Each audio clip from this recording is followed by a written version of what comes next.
Salam à bien-aimés dans le Seigneur. Salam à peuple africain. Salam à chers amis. Salam à peuple africain, chef d'État africain. Salam à toute personne qui va me suivre aujourd'hui. Je me présente, pour ceux qui ne me connaissent pas, je me prénomme Déborah, je suis servante de Tata Nzambe, c'est-à-dire du Créateur. J'ai l'habitude de donner des messages pour ceux qui ne me connaissent pas. Mon travail, c'est parler de la part de Tata Nzambe, de donner des messages à des nations, à des peuples, à l'Église, à une personne, à un groupe de personnes. Voilà le travail que je fais depuis 2015. Du moins, depuis 2015, je le fais sur les réseaux sociaux. Sinon, depuis bien longtemps, j'ai des messages que je donne aux gens de la part du Seigneur. Parce que je suis une servante. Comme une prophétesse, j'œuvre dans le champ de l'évangélisation. Mais on peut aussi me considérer comme une prophétesse parce que j'ai une onction prophétique.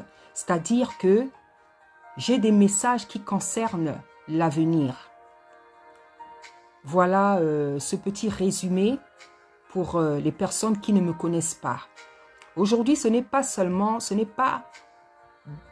que ce n'est pas seulement à l'église que je viens donner un message. Je viens donner un message aux Africains. Je viens donner un message aux chefs d'État africains. Parce que, bien aimé, j'ai un destin politique. Pas parce que je l'ai voulu. J'ai toujours détesté la politique. Parce que je connais ce milieu. Et je sais que c'est un milieu qui n'est pas propre du tout. Donc, la politique ne m'a jamais attirée.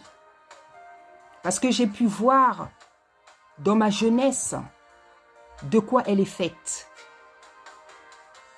Je n'ai jamais accordé, en tout cas difficilement, du crédit aux hommes politiques. Parce que lorsque je vois les résultats, que ce soit en Europe, en Afrique, en général, ce n'est jamais ce que le peuple attend. Le peuple n'est souvent pas satisfait de ses attentes.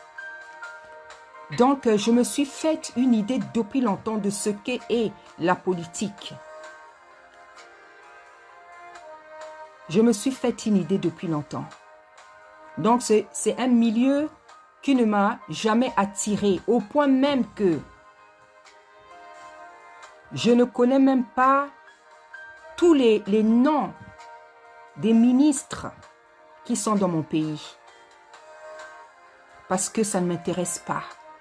Mais comme je suis servante, je suis l'instrument du Créateur. Il lui a plu de me donner cette tâche, cette mission, ce destin. Je vais vous raconter un peu comment ça s'est passé. J'ai commencé à faire, le Seigneur a commencé à me donner des messages en songe, en rêve, en vision, sur la situation de mon pays. Et comme je ne faisais pas de la politique, je me suis demandé pourquoi je recevais de tels messages. On pouvait me montrer des présidents, on pouvait me montrer la situation d'un pays économique, politique, social. Je faisais des rêves comme ça. Et j'avais demandé à une personne qui s'y connaissait. La personne m'a dit, tu as un destin politique. Et les rêves ont commencé à être plus précis, plus clairs. Et cette chose que le Seigneur a mis en moi commençait aussi à monter. Parce que je suis une personne qui n'aime pas l'injustice. Et j'ai compris que la politique, c'est tout simplement ne pas aimer l'injustice.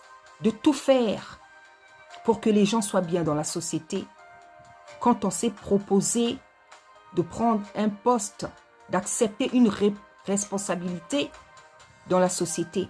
La politique, c'est tout simplement vouloir satisfaire les besoins du peuple. Je n'ai pas fait d'études géopolitiques, économiques, de politique et finances ou je ne sais pas quoi. Juste une certaine intelligence et sagesse que le Seigneur m'a donnée, qui me permettent depuis mon jeune âge de comprendre les choses de manière assez lucide. J'ai commencé à faire des rêves de plus en plus précis sur la situation politique de mon pays et du monde. Et j'ai compris effectivement que la personne qui avait dit que j'avais un destin politique ne s'était pas trompée. Et je veux me permettre de vous donner une prophétie. Une fois en pleine assemblée, il y a une prophétesse, une servante qui a donné une prophétie me concernant. Donc elle disait, de la part du Seigneur bien sûr, le Seigneur dit que maman Déborah sera mère dans l'un des quartiers de son pays. Et ce qui est merveilleux et terrible en même temps, c'est que ce quartier en question, un jour je disais au Seigneur, Seigneur, j'aimerais être à la tête de ce quartier pour faire de ce quartier quelque chose. Or, tout ça, ce n'était que les plans du Seigneur qui étaient déjà écrits, arrangés. Donc, aujourd'hui, effectivement, j'accepte et je sais que j'ai un destin politique. C'est pour ça que depuis tous ces derniers mois, c'est monté en moi et le Seigneur me remplit de plus en plus de messages, me montre des choses que je n'ai appris nulle part sur le plan politique, social, économique, des choses que je n'ai appris nulle part, des choses que personne m'a dites, mais lui-même, il vient me le révéler pour confirmer que oui, c'est moi qui t'appelle et c'est moi qui vais te montrer les choses pour te conduire quant à ce que tu vas dire.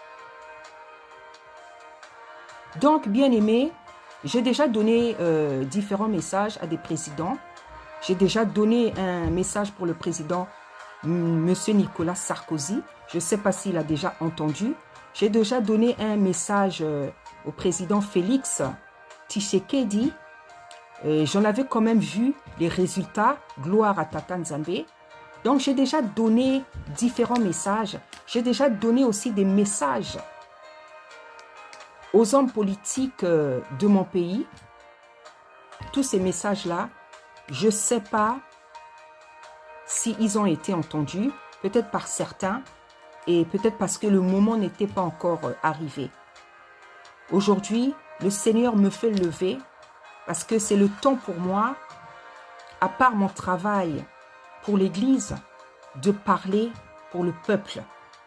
C'est le temps que ce destin, je ne sais pas si je dois appeler ça un destin politique, mais en tout cas, parler de la part du Seigneur comme une sentinelle, comme une personne qui analyse les choses, comme une personne à travers laquelle le Seigneur, le Créateur, veut faire quelque chose pour l'Afrique.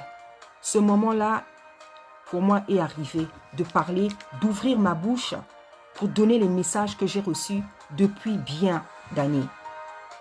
J'avais commencé à recevoir des messages pour mon propre pays, pour le gouvernement de mon pays, pour le président de mon pays. Et ces derniers temps, le Seigneur me parle de tous les pays africains. Donc, je veux donner ces messages petit à petit. Aujourd'hui, je ne veux pas donner des messages pour le président de mon pays ou les hommes du gouvernement de mon pays. Je vais parler un peu de manière générale. Je vais parler en fait de ce qui se passe en ce moment concernant le Niger,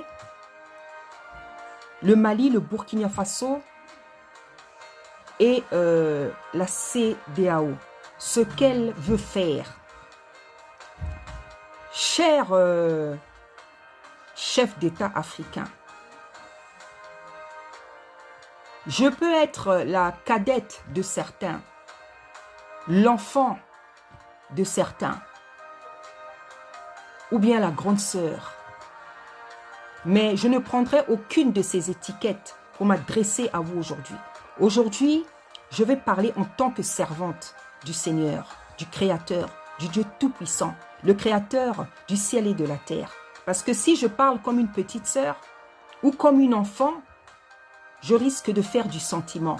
Or, le travail que je fais, parler de la part du Créateur du Seigneur, le sentiment est exclu parce que le Dieu Tout-Puissant n'est pas un Dieu sentimental, loin de là.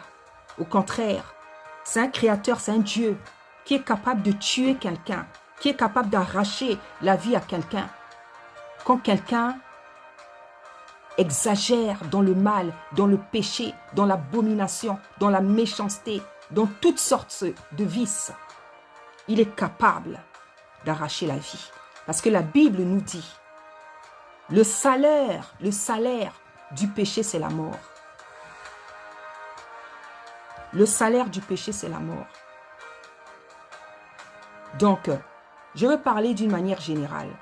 Je vais m'adresser aux chefs d'État africains.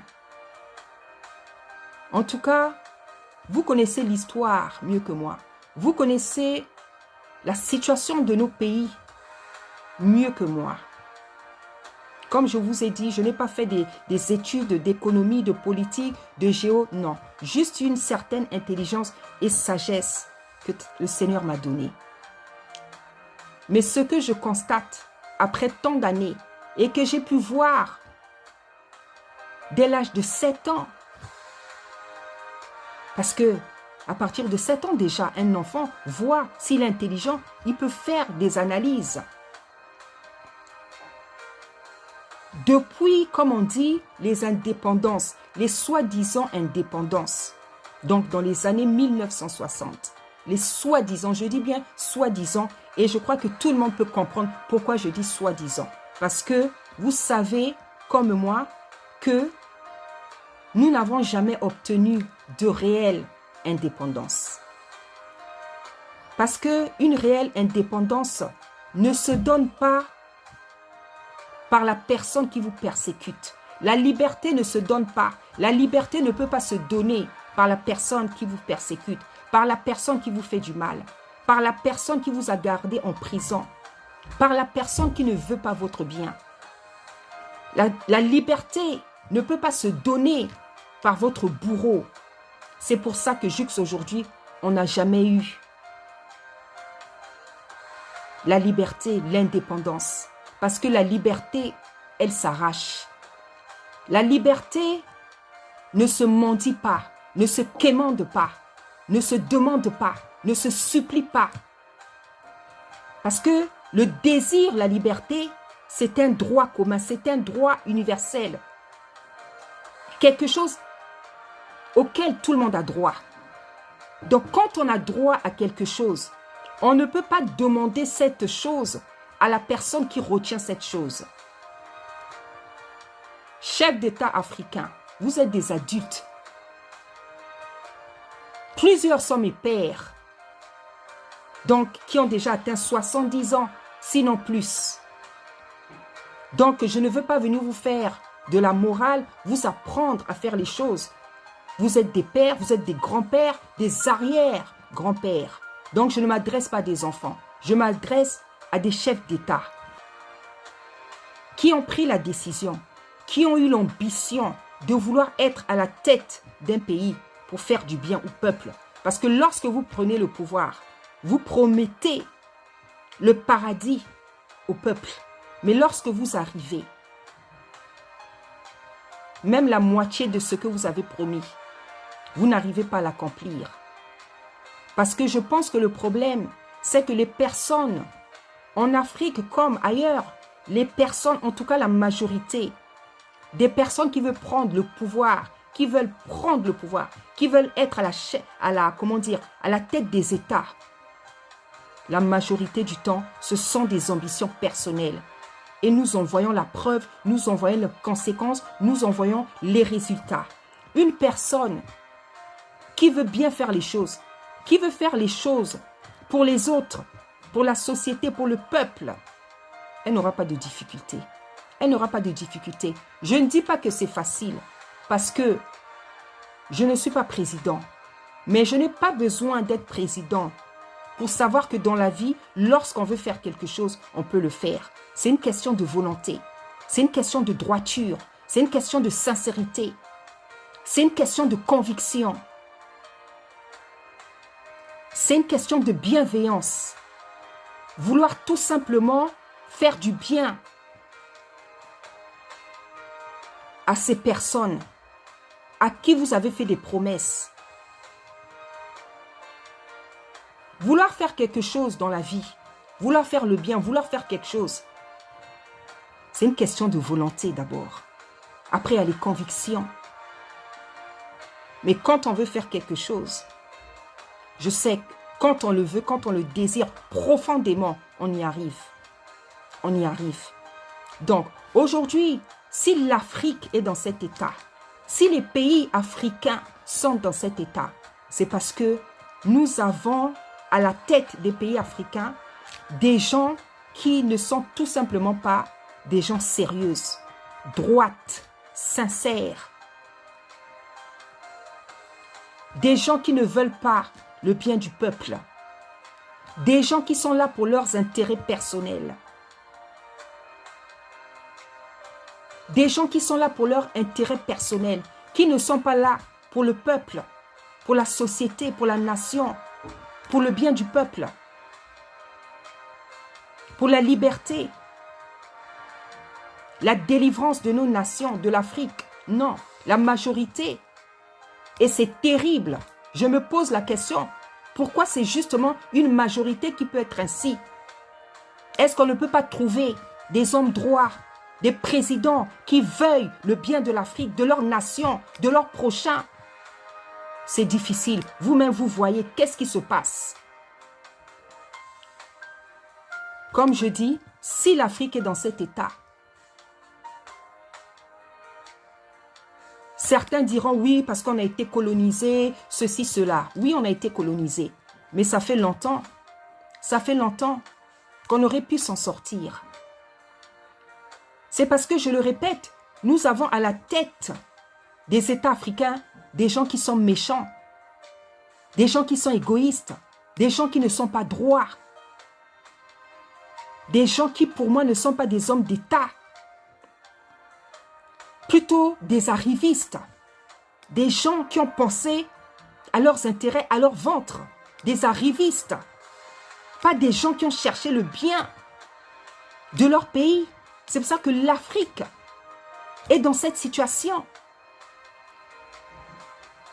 La situation de l'Afrique, ce que vit chaque pays africain, c'est terrible. Sur le plan économique, social, politique, économique, financier. C'est terrible, il n'y a plus de mots. Il n'y a plus de mots. Mais comme on dit, il y a un temps pour tout. Il y a un temps pour tout. Il y a un temps pour pleurer, il y a un temps pour rire. Il y a un temps pour se taire, il y a un temps pour parler. Il y a un temps pour souffrir, il y a un temps pour se réjouir. Il y a un temps pour tout, sous les cieux et sur la terre. Aujourd'hui, comme tout le monde peut le voir, c'est le temps de la délivrance pour l'Afrique. C'est le temps de la délivrance, c'est le temps de la liberté. Et tout le monde peut le voir en Afrique, en Europe. Tout le monde peut le voir. Et ça, c'est avec l'aide et la puissance du Créateur, du Dieu Tout-Puissant. Parce qu'il y a des choses sur cette terre qui ne peuvent pas se faire sans son aide. Car certaines situations sont tellement terribles, désespérées, qu'il ne faut que sa main. Ce n'est que par sa main toute puissante que certaines situations peuvent s'arrêter. Et c'est ce qui se passe en Afrique. C'est ce qui se passe en Afrique. Le Créateur du ciel et de la terre, le Dieu Tout-Puissant, s'est levé. Celui qui s'appelle Congo, il s'est levé.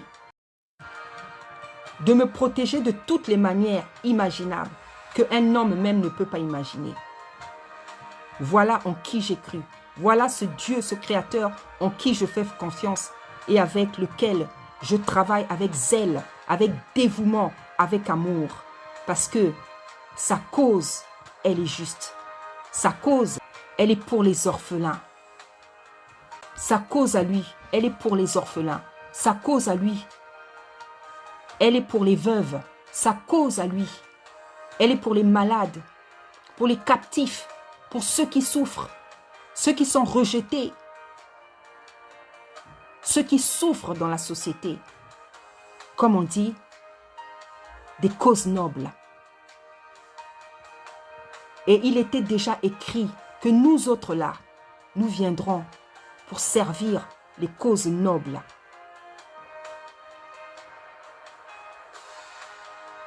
Donc, un certain caractère nous a été donné pour qu'on puisse accomplir les missions que nous avons à accomplir sur la terre. Il s'est levé. Parce que la Bible, comme vous l'aurez compris, voilà, la Bible dit qu'il y a un temps pour tout. Il y a un temps pour souffrir, il y a un temps pour se réjouir. L'Afrique, cela avait été prédit, souffrirait pendant 400 ans. Mais les 400 ans sont arrivés à leur terme. C'est pour ça que vous voyez tous ces mouvements. Et tous ces chefs africains qui ont dépassé même 70 ans, qui sont là au pouvoir depuis plus de 40 ans, votre sort est déjà scellé. Que vous le vouliez ou non, vous aurez beau résister, vous aurez beau faire tout ce que vous voulez, votre sort est scellé depuis la nuit des temps. Parce qu'il fait tout d'avance, le Créateur, le Dieu du ciel et de la terre. Votre sort est désormais scellé. Vous pourriez menacer les nations, vous pourrez menacer les populations avec l'aide de qui vous connaissez. Comme on dit chez nous, vous pourrez monter, descendre. La délivrance de l'Afrique est arrivée. Et nous le voyons. Parce que l'Afrique n'a pas besoin à sa tête, aux têtes des nations, des présidents qui n'aiment pas les populations, des présidents qui haïssent, qui méprisent les populations. Vous avez été là pendant des années, vous n'avez rien fait d'intéressant. Vous n'avez fait rien d'intéressant. Parce que si vous avez fait des choses intéressantes, les Africains ne souffriraient pas de la sorte. On n'aurait pas besoin de sortir de l'Afrique pour aller en Europe. Les gens fuient la souffrance. Les gens fuient la famine. Les gens fuient la guerre. Mais lorsque les gens viennent même ici, on n'est pas mieux. Et on se dit même, préfère même. Les gens réalisent même que autant souffrir dans leur pays. Parce qu'en Europe, ce n'est pas mieux. Donc je viens m'adresser à tous les chefs africains, d'États africains, qui sont là au pouvoir pour torturer dans la dictature, pour faire du mal tout simplement, pour intimider la population, parce que vous êtes conscient que vous n'êtes pas dans des bonnes œuvres, dans des bonnes actions, dans des actions justes, légitimes, droites. C'est pour ça que vous avez besoin d'utiliser la force, l'intimidation, la menace, la torture, la dictature. Mais Tata Nzambe est venir dire stop. Ça va prendre du temps, c'est normal. Parce que toute délivrance, toute liberté prend du temps. Même les autres sociétés, les autres continents se sont construits ainsi. Par le sang, par la guerre, par la violence. Parce que la liberté s'arrache. Parce que la liberté s'arrache. Mais ce qui est sûr, votre temps est passé. Et de jour en jour, chacun pourra s'en rendre compte. Parce que vous êtes restés là. Mais le peuple africain continue à souffrir. Les Africains, chacun dans son pays, continuent à souffrir. Ça veut dire que chacun n'a pas fait tout ce qu'il fallait. J'y reviendrai. Chaque président, personnellement. Aujourd'hui, je parle un peu de manière générale pour me présenter, pour vous faire un peu comprendre qui je suis. Quelle est la mission que le Seigneur m'a donnée? Quelle est la mission que Tata Nzambe m'a donnée? Parce que oui, bien-aimés, cher peuple, cher chef d'État africain, il y a des personnes sur cette terre qui veulent réellement le bien des autres, de leurs prochains. Et ça, il n'y a pas besoin de faire de la politique. Il n'y a pas besoin d'être une femme ou un homme politique. C'est tout simplement une disposition de cœur. Être bienveillant, vouloir faire le bien à son prochain. Il y a des femmes et des hommes comme ça qui existent, que Tata Nzambe a décidé de prendre pour mettre à la tête des villes, des maires, des quartiers, des États. Parce que maintenant, c'est lui qui va décider. Le sort de l'Afrique, c'est lui qui va décider. Notre sort a été géré, décidé pendant des décennies par nos oppresseurs. Maintenant, c'est le Seigneur, le Créateur du ciel et de la terre, le Dieu Tout-Puissant qui va décider du sort de l'Afrique. Et c'est lui qui va placer qui il lui plaît de placer. Femmes, hommes, jeunes. C'est lui qui va décider. Donc, chef d'État africain, votre temps commence à passer. Votre temps commence à passer. Et nous savons, nous sommes conscients que ça ne sera pas facile. Parce que nombreux vont résister. Nombreux vont appeler l'aide de nos oppresseurs, comme ils l'ont tout le temps fait. Mais ni les chefs, ni vous les chefs d'État africains, ni les oppresseurs, personne n'est plus fort que Tata Nzambe. Parce que l'Afrique ne sera pas défendue avec des armes, des kalachnikovs, des PMK, je ne sais pas quoi, des machettes ou je ne sais pas. L'Afrique sera défendue par la main toute puissante du Créateur du ciel et de la terre. Et chacun le verra de ses propres yeux. Il y a un temps pour tout. Il y a un temps pour tout. Votre temps est terminé. Votre temps est terminé. Votre temps est terminé. Vous avez fait assez de mal. Vous continuez à le faire. Vous vous battez même pour rester au pouvoir, pour continuer à faire du mal. Comme si ces pays vous appartiennent. Comme si ces pays appartiennent à vos parents. Un pays appartient à toute personne qui fait partie de ce pays. Le pays, les richesses d'un pays, c'est la propriété de personne. Ce n'est pas la propriété d'une famille présidentielle. C'est la propriété de toute personne qui fait partie du pays. Or, ces chefs, vous vous êtes toujours comportés comme si le pays vous appartient et comme si les richesses du pays vous appartiennent. Il y a un temps à tout. Il y a un temps pour tout. Voilà le message que je viens de donner aux chefs d'État africains.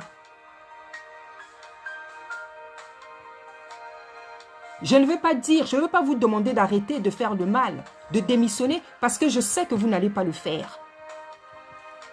Et le Seigneur aussi sait que vous ne voulez pas le faire et que vous n'allez pas le faire. C'est pour ça que je dis, c'est lui-même qui va délivrer l'Afrique. C'est lui-même qui va délivrer l'Afrique. Et dans le monde, sur la terre, on va voir des choses qu'on n'avait pas encore vues. Comment un Dieu invisible qui est depuis les cieux est capable de délivrer des nations. Vous allez voir des choses que vous n'avez pas encore vues. Parce que c'est lui le créateur du ciel et de la terre. C'est lui qui a créé toute personne qui vit sur la terre. Et il tient dans sa main le souffle de vie de tout le monde. Il peut l'arracher à tout moment.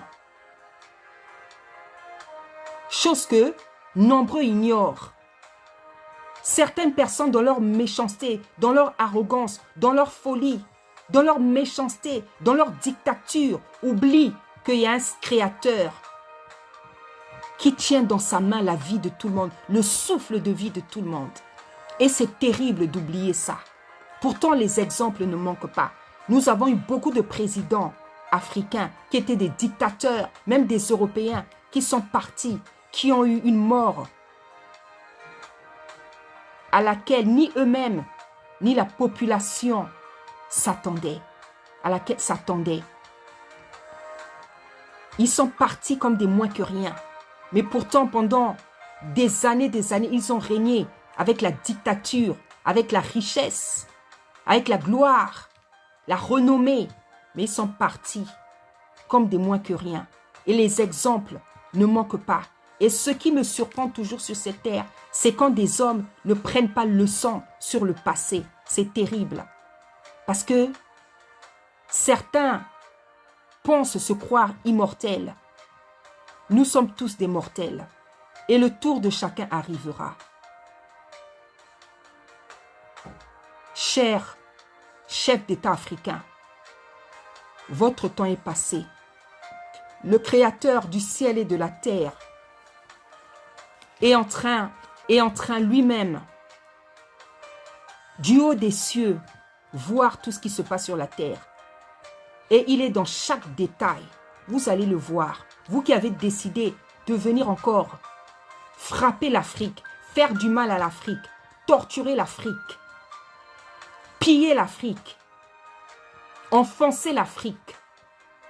Tout ce genre d'acteurs, vous allez voir de vos yeux qu'il y a un Dieu qui est vivant et qui est puissant et qui se lève pour défendre les siens. Je veux m'arrêter ici aujourd'hui. J'ai beaucoup de messages à donner parce que ces messages-là, je les ai reçus depuis les années 2000. Comme je vous ai dit, il est temps maintenant pour moi de libérer ces messages. Donc, j'aurai des messages pour certains présidents africains, pour le président de mon pays, pour les hommes politiques de mon pays. En tout cas, j'ai des messages. Et des gens comme moi, je sais le sort qu'on veut leur réserver. Mais si j'ai accepté ce travail, et je n'ai pas eu le choix d'ailleurs, depuis le ventre de ma mère, le Seigneur avait décidé déjà que je fasse ce travail. Si je l'accepte, si je le fais, c'est parce que j'ai toute confiance, une confiance totale et aveugle en ce Créateur qui est capable de me protéger de toute manière possible qui sont à sa disposition à cause de sa puissance. Et c'est pour ça que je fais ce travail. Pas parce que j'ai voulu le faire un jour, mais parce que j'ai été appelé à ça. Et je fais donc ce travail avec zèle, avec dévouement et avec amour. Chère Église, cher peuple africain, cher chef d'État africain, je veux m'arrêter ici aujourd'hui. Merci de m'avoir écouté. Merci.